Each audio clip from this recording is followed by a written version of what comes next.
Hello friends, ओम श्री गणेशाय नमः। आप सभी का स्वागत है आपके अपने यूट्यूब चैनल पर। फ्रेंड्स, आज हम आपको इस वीडियो में बताने जा रहे हैं आषाढ़ मास की संकष्टी चतुर्थी का शुभ मुहूर्त, पूजा विधि, चंद्रोदय का समय, आषाढ़ मास की संकष्टी चतुर्थी की पौराणिक व्रत कथा, महत्व और संकष्टी चतुर्थी के दिन धन लाभ, सुख समृद्धि और सर्व कार्य सिद्धि के लिए किए जाने वाले उपायों के बारे में। फ्रेंड्स, वीडियो शुरू करने से पहले आपसे रिक्वेस्ट है, अगर आप हमारे चैनल पर नए हैं और आपने अभी तक चैनल को सब्सक्राइब नहीं किया है तो प्लीज़ सब्सक्राइब कीजिएगा चैनल को, साथ ही प्रेस कीजिएगा बेल आइकन को, जिससे नए वीडियो से रिलेटेड नोटिफिकेशन आपको तुरंत प्राप्त हो सके। और वीडियो पसंद आने पर वीडियो को लाइक और शेयर ज़रूर कीजिएगा ताकि सभी भक्तों को इस वीडियो का लाभ प्राप्त हो सके। और कमेंट बॉक्स में ओम श्री गणेशाय नमः जरूर लिखिएगा। संकष्टी गणेश चतुर्थी व्रत प्रत्येक मास के कृष्ण पक्ष की चतुर्थी को किया जाता है।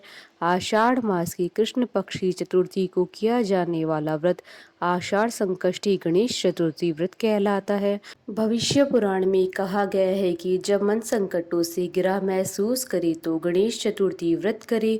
इससे कष्ट दूर होते हैं और धर्म, अर्थ, मोक्ष, विद्या, धन और आरोग्य की प्राप्ति होती है। साल 2023 में आषाढ़ मास की कृष्ण पक्ष की चतुर्थी तिथि 7 जून 2023 बुधवार के दिन है। बुधवार का दिन भगवान गणेश जी को समर्पित होता है और बुधवार के दिन संकष्टी चतुर्थी होने के कारण इसका महत्व और भी अधिक बढ़ गया है। चतुर्थी तिथि के स्वामी गणेश जी है। इस दिन किए गए व्रत, उपवास, पूजा पाठ से यश, वैभव, सुख समृद्धि, धन, कीर्ति, ज्ञान, बुद्धि में अतुलनीय वृद्धि होती है। संकष्टी चतुर्थी हिंदू धर्म का एक प्रसिद्ध त्योहार है। हिंदू मान्यताओं के अनुसार किसी भी शुभ कार्यों को करने से पहले भगवान गणेश जी की पूजा की जाती है। भगवान गणेश जी को अन्य सभी देवी देवताओं में प्रथम पूजनीय माना गया है। इन्हें बुद्धि, बल और विवेक के देवता का दर्जा प्राप्त है। भगवान गणेश अपने भक्तों की सभी परेशानियों और विघ्नों को हर लेते हैं, इसलिए इन्हें विघ्नहर्ता और संकट मोचन भी कहा जाता है। वैसे तो हिंदू धर्म में देवी देवताओं को प्रसन्न करने के लिए ढेरों व्रत और उपवास किए जाते हैं, लेकिन भगवान गणेश जी के लिए किया जाने वाला संकष्टी चतुर्थी व्रत काफ़ी प्रचलित है। संकष्टी चतुर्थी का मतलब होता है संकट को हरने वाली चतुर्थी। इस दिन व्यक्ति अपने दुखों से छुटकारा पाने के लिए गणपति जी की आराधना करते हैं। पुराणों के अनुसार चतुर्थी के दिन गौरी पुत्र गणेश जी की पूजा करना बहुत फलदायी माना जाता है। इस दिन लोग सूर्योदय के समय से लेकर चंद्रमा उदय होने तक के समय तक उपवास रखते हैं। संकष्टी चतुर्थी को पूरे विधि विधान से गणपति जी का पूजा पाठ किया जाता है। हिंदू पंचांग के अनुसार चतुर्थी हर महीने में 2 बार आती है, जिसे लोग बहुत श्रद्धा से मनाते हैं। पूर्णिमा के बाद आने वाली चतुर्थी को संकष्टी चतुर्थी कहते हैं। वहीं अमावस्या के बाद आने वाली चतुर्थी को विनायक चतुर्थी कहते हैं। संकष्टी चतुर्थी को भगवान गणेश जी की आराधना करने के लिए विशेष दिन माना गया है। संकष्टी चतुर्थी के दिन गणपति जी की पूजा करने से नकारात्मक प्रभाव दूर होते हैं और शांति बनी रहती है। ऐसा कहा जाता है कि गणेश जी घर में आ रही सारी विपदाओं को दूर करते हैं और व्यक्ति की सभी मनोकामनाओं को पूर्ण करते हैं। चंद्र दर्शन भी चतुर्थी के दिन शुभ माना जाता है। सूर्योदय से प्रारंभ होने वाला यह व्रत चंद्र दर्शन के बाद संपन्न होता है। पूरे साल में संकष्टी चतुर्थी के 13 व्रत रखे जाते हैं। सभी व्रत के लिए एक अलग अलग व्रत कथा है। फ्रेंड्स, अब आइए जानते हैं आषाढ़ मास की संकष्टी चतुर्थी के शुभ मुहूर्त के बारे में। हिंदू पंचांग के अनुसार साल 2023 में आषाढ़ मास की संकष्टी चतुर्थी का व्रत 7 जून 2023 बुधवार के दिन है। आषाढ़ कृष्ण चतुर्थी तिथि प्रारंभ होगी 6 जून की रात्रि यानी 7 जून की सुबह 12:50 पर और आषाढ़ कृष्ण चतुर्थी तिथि का समापन होगा 7 जून की रात्रि 9:50 पर और चंद्रोदय का समय रहेगा 7 जून 2023 को रात्रि 10:52 पर। फ्रेंड्स, अब आइए जानते हैं आषाढ़ मास की संकष्टी चतुर्थी की पूजन विधि के बारे में। आषाढ़ महीने की कृष्ण पक्ष की चतुर्थी को एक दंत गणेश जी की पूजा होती है। व्रत करने वाले लोग सुबह पहले स्नान कर साफ और धुले हुए कपड़े पहने। इस दिन लाल रंग के वस्त्र धारण करना बेहद शुभ माना जाता है। साथ में यह भी कहा जाता है कि ऐसा करने से व्रत सफल होता है। एक दंत गणेश जी का मन ही मन ध्यान करके इस व्रत का संकल्प करना चाहिए और यह प्रार्थना करनी चाहिए कि हे विघ्न विनाशक गणेश जी, मैं आपके इस व्रत को करने का संकल्प करता हूँ या करती हूँ। आप मुझ पर कृपा करें जिससे मैं इस व्रत को पूर्ण कर सकूं। उसके बाद गणपति जी की पूजा की शुरुआत करें। गणपति जी की पूजा करते समय जातक को अपना मुंह पूर्व या उत्तर दिशा की ओर रखना चाहिए। सबसे पहले आप गणपति जी की मूर्ति को फूलों से अच्छी तरह से सजा लें। पूजा में आप तिल, गुड़, लड्डू, फूल, तांबे के कलश में पानी, धूप, चंदन, प्रसाद के तौर पर केला या नारियल रखें। ध्यान रहे कि पूजा के समय आप देवी दुर्गा की प्रतिमा या मूर्ति भी अपने पास रखें। ऐसा करना बेहद शुभ माना जाता है। गणपति को रोली लगाएं, फूल और जल अर्पित करें। संकष्टी को भगवान गणपति को तिल के लड्डू और मोदक का भोग लगाएं। गणपति जी के सामने धूप दीप जलाकर ओम गण गणपते नमः मंत्र का जाप करें। पूजा के बाद आप फल, मूंगफली, खीर, दूध या साबूदाने को छोड़कर कुछ भी न खाएं। बहुत से लोग व्रत वाले दिन सेंधा नमक का इस्तेमाल करते हैं, लेकिन आप सेंधा नमक नज़रअंदाज करने की कोशिश करें। सारा दिन गणेश जी के स्मरण में बिताएं। शाम को विधि पूर्वक गणेश जी के एक दंत स्वरूप का पूजन करें। आषाढ़ कृष्ण पक्ष चतुर्थी की कथा सुने अथवा सुना। पूजा समाप्त होने के बाद प्रसाद बांटे। रात के समय चांद देखने के बाद व्रत खोला जाता है। उसके बाद ब्राह्मणों को वस्त्र आदि दान दे। उसके बाद आप स्वयं भी भोजन ग्रहण करें।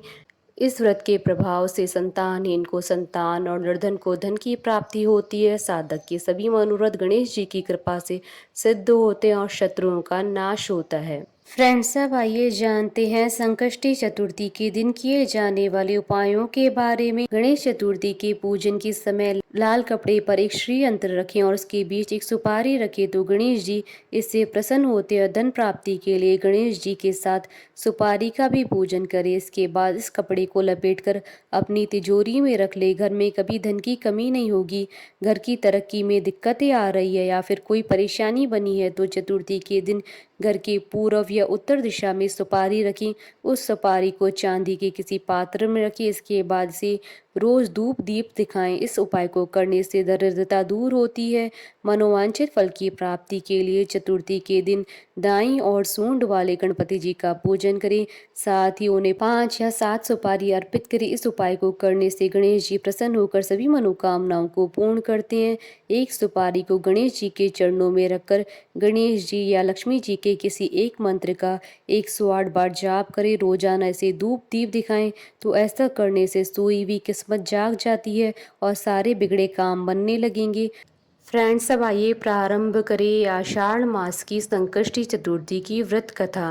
राजा महीजित की कथा आरंभ करें। पार्वती जी ने पूछा कि हे वत्स, आषाढ़ कृष्ण चतुर्थी बहुत ही शुभदायिनी कही गई है, आप उसका विधान बतलाइए। इस मास के गणेश जी का क्या नाम है? इनकी पूजा किस प्रकार करनी चाहिए? गणेश जी ने उत्तर दिया कि हे माता, पूर्व काल में इसी प्रश्न को युधिष्ठिर ने पूछा था और उन्हें जो भगवान कृष्ण ने उत्तर दिया था मैं उसको बतला रहा हूँ, आप सुनिए। श्री कृष्ण ने कहा, हे राजन, गणेश जी की प्रीति कारक पुराण इतिहास में वर्णित कथा को मैं कह रहा हूँ, आप सुनिए। हे कुंती पुत्र, आषाढ़ कृष्ण चतुर्थी के गणेश जी का नाम लंबोदर है।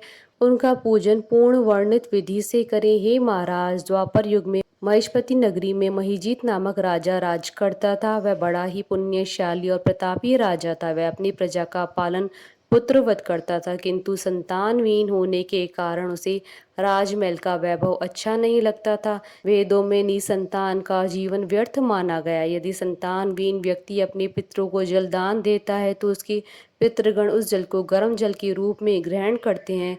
इसी ऊहापोह में राजा को बहुत समय व्यतीत हो गया। उन्होंने पुत्र प्राप्ति के लिए बहुत से दान यज्ञ आदि कार्य किए, फिर भी राजा को पुत्र उत्पत्ति न हुई। जवानी ढल गई और बुढ़ापा आ गया, किंतु वंश वृद्धि न हुई। तदंतर राजा ने विद्वान ब्राह्मणों और प्रजाजनों से इस संदर्भ में परामर्श किया। राजा ने कहा कि हे ब्राह्मणों तथा प्रजाजनों, हम तो संतानहीन हो गए हैं। अब मेरी क्या गति होगी। मैंने जीवन में तो किंचित भी पाप कर्म नहीं किया है। मैंने कभी अत्याचार द्वारा धन संग्रह नहीं किया है। मैंने तो सदैव प्रजा का पुत्रवत पालन किया है तथा धर्माचरण द्वारा ही पृथ्वी पर शासन किया है। मैंने चोर डाकुओं को दंडित किया है, इष्ट मित्रों के भोजन की व्यवस्था की है, गौ ब्राह्मणों का हित चिंतन करते हुए शिष्ट पुरुषों का आदर सत्कार किया है। फिर भी मुझे अब तक पुत्र न होने का क्या कारण है। विद्वान ब्राह्मणों ने कहा, हे महाराज, हम लोग वैसा ही प्रयत्न करेंगे जिससे आपके वंश की वृद्धि हो। इस प्रकार कहकर सब लोग युक्ति सोचने लगे। सारी प्रजा राजा की मनोरथ सिद्धि के लिए ब्राह्मणों के साथ वन में चली गई। वन में उन लोगों को एक श्रेष्ठ मुनि के दर्शन हुए। वे मुनि राज निराहार रहकर तपस्या में लीन थे। ब्रह्मा जी के समान वे आत्मजित, क्रोधाजित तथा सनातन पुरुष थे। संपूर्ण वेद विशारद, दीर्घायु, अनंत एवं अनेक ब्रह्म ज्ञान संपन्न वे महात्मा थे। उनका निर्मल नाम लोमेश ऋषि था। प्रत्येक कल्पांत में उनके एक एक रोम पतित होते थे, इसलिए उनका नाम लोमेश ऋषि पड़ गया था। ऐसे त्रिकालदर्शी महर्षि लोमेश के उन लोगों ने दर्शन किए। सब लोग उन तेजस्वी मुनि के पास गए। उचित अभ्यर्थना एवं प्रणाम आदि के अनंतर सभी लोग उनके समक्ष खड़े हो गए। मुनि के दर्शन से सभी लोग प्रसन्न होकर परस्पर कहने लगे कि हम लोगों को सौभाग्य से ही मुनि के दर्शन हुए हैं। इनके उपदेश से हम सभी का मंगल होगा। ऐसा निश्चय कर उन लोगों ने मुनिराज से कहा, हे ब्रह्म ऋषि, हम लोगों के दुख का कारण सुनिए। अपने संदेह के निवारण के लिए हम लोग आपके पास आए हैं। हे भगवान, आप कोई उपाय बताइए। महर्षि लोमेश ने पूछा, सज्जनों, आप लोग यहाँ किस अभिप्राय से आए हैं? मुझसे आपका क्या प्रयोजन है? स्पष्ट रूप से कहिए, मैं आपके सभी संदेहों का निवारण करूंगा। प्रजाजनों ने उत्तर दिया, हे मुनिवर, हम महेशमती नगरी के निवासी है। हमारे राजा का नाम महीजीत है। वह राजा ब्राह्मणों का रक्षक, धर्मात्मा, दानवीर, शूरवीर व मधुरभाषी है। उस राजा ने हम लोगों का पालन पोषण किया है, परंतु ऐसे राजा को आज तक कोई संतान प्राप्ति नहीं हुई है। हे भगवान, माता पिता तो केवल जन्मदाता होते हैं, किंतु राजा ही वास्तव में पोषक एवं संवर्धक होता है। उसी राजा के निमित्त हम लोग ऐसे गहन वन में आए हैं। हे महर्षि, आप कोई ऐसी युक्ति बताइए जिससे राजा को संतान की प्राप्ति हो जाए, क्योंकि ऐसे गुणवान राजा को कोई पुत्र न हो यह बड़े दुर्भाग्य की बात है। हम लोग परस्पर विचार विमर्श करके इस गंभीर वन में आए हैं। उनके सौभाग्य से ही हम लोगों ने आपका दर्शन किया। हे मुनिवर, किस व्रत, दान, भोजन आदि अनुष्ठान कराने से राजा को पुत्र होगा? आप कृपा करके हम सभी को बतलावें। प्रजा की बात सुनकर महर्षि लोमेश ने कहा, हे भक्तजनों, आप लोग ध्यान पूर्वक सुनो। मैं संकट नाशन व्रत को बतला रहा हूँ। यह व्रत निसंतान को संतान और निर्धनों को धन देता है। आषाढ़ कृष्ण चतुर्थी को एक दंत गजानन नामक गणेश जी की पूजा करें। पूर्वोक्त विधि से राजा व्रत करके श्रद्धा युक्त हो ब्राह्मण भोजन करावे और उन्हें वस्त्र दान करे। गणेश जी की कृपा से उन्हें अवश्य ही पुत्र की प्राप्ति होगी। महर्षि लोमेश की यह बात सुनकर सभी लोग करबद्ध होकर उठ खड़े हुए। नतमस्तक होकर दंडवत प्रणाम करके सभी लोग नगर में लौट आए। वन में घटित सभी घटनाओं को प्रजाजनों ने राजा से बतलाया। प्रजाजनों की बात सुनकर राजा बहुत ही प्रसन्न हुए। उन्होंने श्रद्धा पूर्वक विधिवत गणेश चतुर्थी का व्रत करके ब्राह्मणों को भोजन, वस्त्र आदि का दान दिया।